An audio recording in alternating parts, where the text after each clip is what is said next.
jenny कवन पापा बेटा के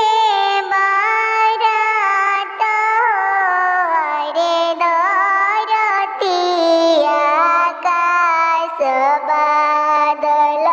थर थर कापे अरे धरतिया आकाश बादल थर थर कापे जब बरियतिया गए बीचे गइले अरे बाग में के सुगवा उड़े ले आकाश जब बरियतिया पोखरवा बीचे गइले अरे पोखर के मछली सब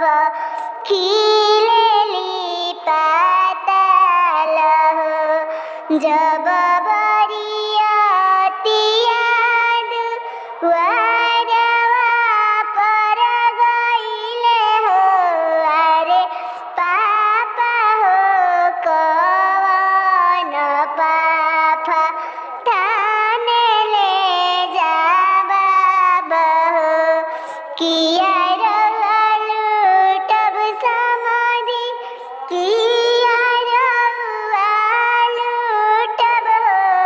अरे किया रउआ लूटब समाधि 1 लाख